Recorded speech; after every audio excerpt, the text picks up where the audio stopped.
SikhNet was invited to a camp in Indianapolis, and I was blessed to go represent SikhNet in this camp. And it was a really amazing experience. And one of the things that I like to do with kids is get them really engaged and have them have fun. You know, Sikhism can't be a burden on us. Tell stories, make it funny, make it relatable. And I told the kids, you know, you get discriminated against because you're Sikhs, because you look different. And we might as well get the benefits out of Sikhism as well. I led a group of teenagers in a guided meditation. I had them close their eyes and chant together and create this really strong vibration. Then I had them to just chant it silently inside of their heads.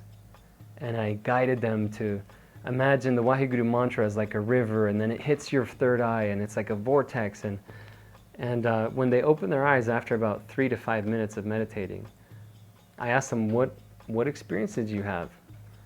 And they just started telling me about all this, you know, this energy they felt, and they felt this vortex of energy, and the mantra like really impacted them.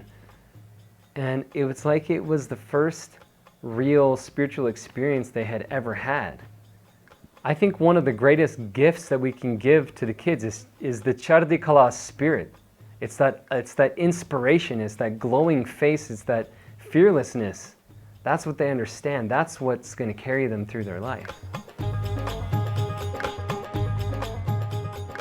And because I am the story person at SikhNet, I was invited to tell stories to these little kids. They're all about 5 years old. I decided to tell them the story about Guru Nanak, and when Guru Nanak stops the boulder with his hand. But the way I framed the story was, I asked them about superheroes, and I said, okay, do you like Superman and Spider-Man? And they got really worked up, and they started saying, yeah, Spider-Man and He-Man. And so what kind of superpowers do they have? So, well, he can fly, and he can shoot webs, and he can do this. And they were so excited, and I said, well, I'm going to tell you a story about somebody who has the love power. And they were very curious, and they didn't know what's going on. So I told them the story about Guru Nanak, and he stops the boulder. And when I get to the point where Guru Nanak stops the boulder, I say, well, Guru Nanak loved everybody and everything loved him back. So when he put his hand on that boulder, it melted in love with him. And this is what I believe. I truly believe the Guru's actions were all, everything they did was based upon love. And that was what I was trying to convey to these kids.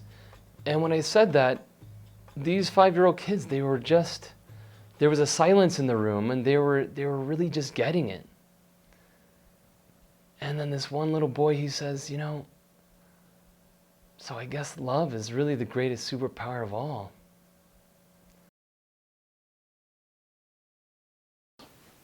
I remember a quite young girl coming up to me very earnestly at one of the camps I was traveling to, and she said, very seriously, why are we supposed to sing the praises of someone that we don't even know if he or she really exists? And I thought, what a perfect question. Adults may think that question, but they would never ask it out loud. But an 11-year-old girl would ask it out loud. And so we sat down together, and she gathered her friends around. We had a room full of kids. And I said, are you breathing? And they all went, yeah. I said, no, are you breathing? And they, yes, we're breathing. I said, okay, stop breathing. And they all went.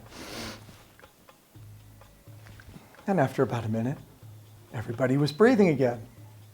I said, well, did you stop breathing? And they all went, yes. And I said, but you started breathing again. Why'd you do that? I didn't tell you to start breathing. And they all looked at each other. And I said, do you understand? It's not you who's breathing. And they got these quizzical expressions on their face. And I looked right in her eyes and I said, when you sleep at night, do you have to wake up every few minutes and remind yourself to breathe? She said, no. I said, so do you understand that God is breathing in you? And her face just lit up. The simplest thing.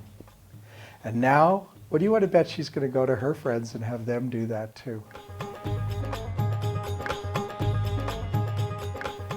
You know, giving our children ways to communicate the most simple concepts that profoundly affect how they understand God and the universe and themselves is one of the most important things we can do.